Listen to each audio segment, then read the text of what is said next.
Hello everyone, welcome back.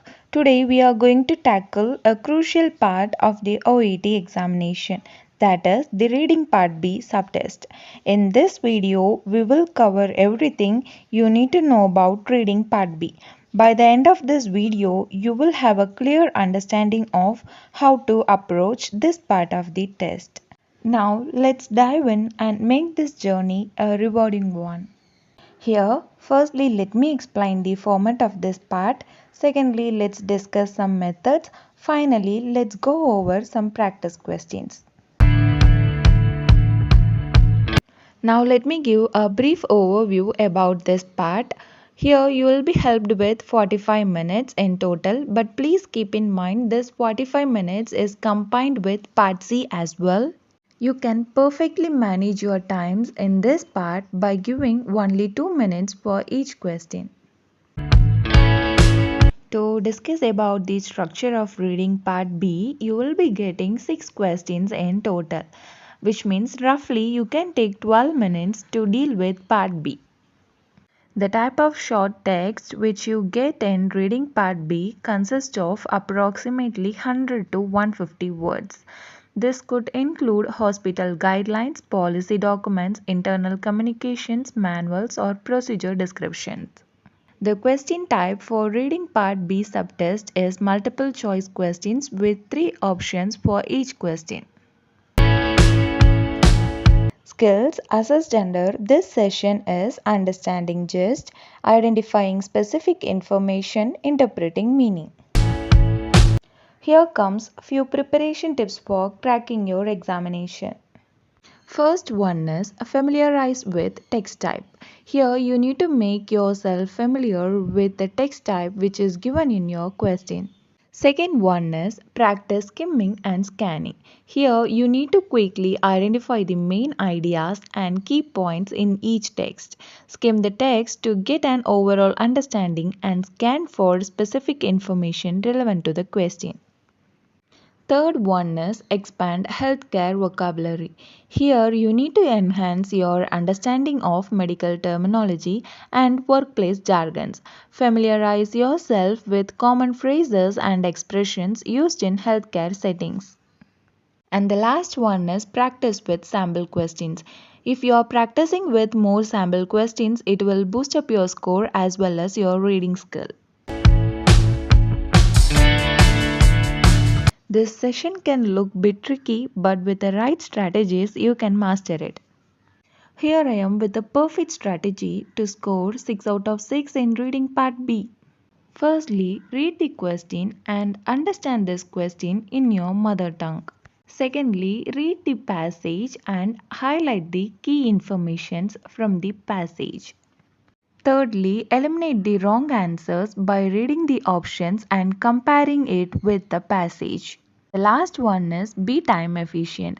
Practice answering questions within the time limit. Aim to spend no more than 2 minutes on each question to ensure you can complete all 6 questions within the allotted time.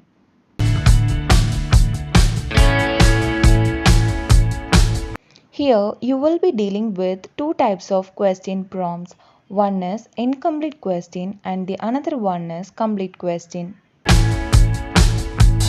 This type of questions is called as incomplete question.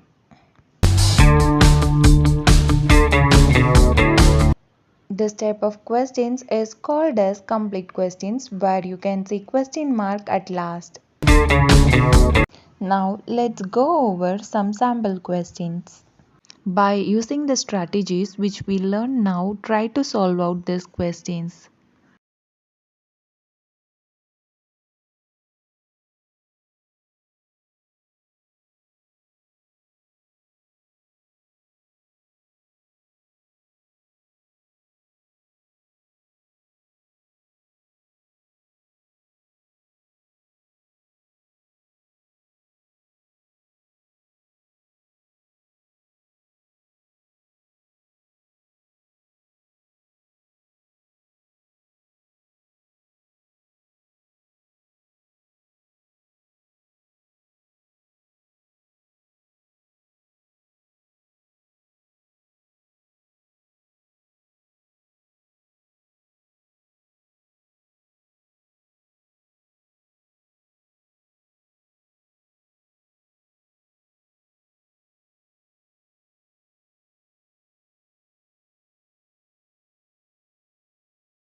Here, the correct answer is option A. The purpose of these notes about an incinerator is to help maximize its efficiency.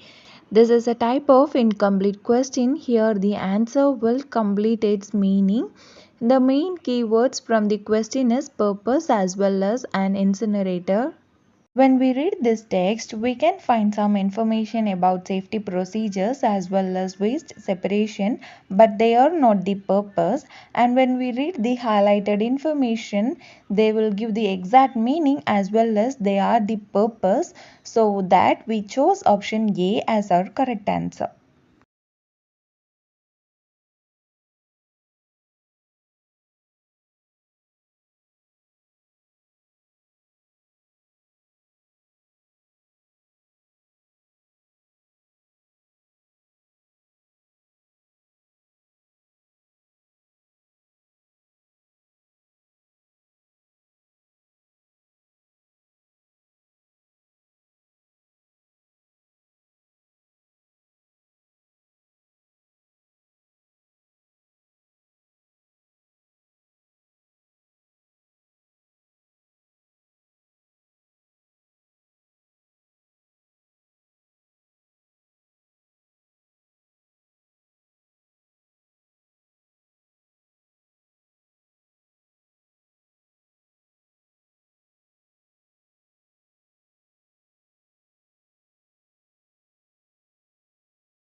Here, the correct answer is option A. Check that their existing training is still valid. Here, the question is, what must all staff involved in the transfusion process do? Now, you can read this question and understand this question in your mother tongue. Then, read the passage and highlight the keywords. Then, try to eliminate the incorrect options by comparing it with the passage. Now, if you read option A and the highlighted phrases from the passage means you will get same meaning but in different words. And when we come to option B and C, they are not saying anything about new procedures or changes in policy. So we can eliminate it.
Here, the correct answer is option A. Give a valid reason for conducting it.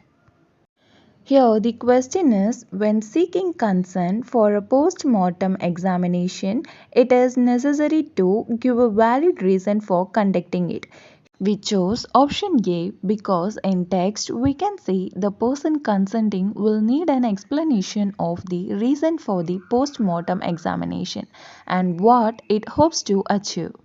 By reading this, we can choose option A as the correct answer. Still, we need a valid reason to eliminate option B and C so that we can confirm the answer as option A. The reason why we eliminated option B is it says allow all relatives the opportunity to decline it. Most of them may get confusion over it, but if we see the text means it says many relatives are more prepared for the consenting procedure if they have had time to think about it beforehand. Here more relatives and all relatives are not same, so we can eliminate it. Option C is giving exactly the opposite meaning which is given in text. So we can eliminate that as well.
Here the correct answer is option A. Benefits to patients of using bed rails can outweigh the dangers.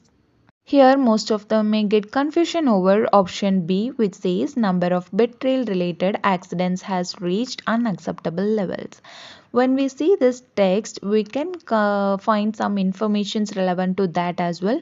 Around 1000 to 50 patients injured themselves on bed rails annually, usually scraps and bruises to their lower legs. But here they are not saying it reached unacceptable levels. So we can eliminate option B. When dealing with option C, we couldn't find any informations related to that as well. So we can eliminate option C and chose option A as the correct answer.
Here option C is the correct answer. Here option A and B contradict what is being said in the text, and we chose option C as the correct answer from the last part of the text, which is highlighted. Apart from in exceptional circumstances, the key should not leave the ward or department. If necessary, the nurse in charge should arrange for the keys to be held in a neighboring ward or department by the nurse in charge there. Here in text, they didn't mention the nurse in charge must supervise or the nurse in charge should make sure that all ward cupboard keys are kept together. So we can eliminate option A and B and go with option C.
Here option B is the correct answer. Here the question is the manual informs us that the blood pressure monitor may not work correctly in close proximity to some other devices. We got this answer from the last part of the text, which says, nevertheless, care should be taken to avoid the use of the monitor within 7 meters of cell phones or other devices generating strong electrical or electromagnetic fields. Here we didn't get any information about option C, so we can eliminate that. The most vital thing to remember in reading part B is just read the text and the question and understand everything in your mother tongue so that it will be very easy for you to eliminate the incorrect answers and go with the correct answer.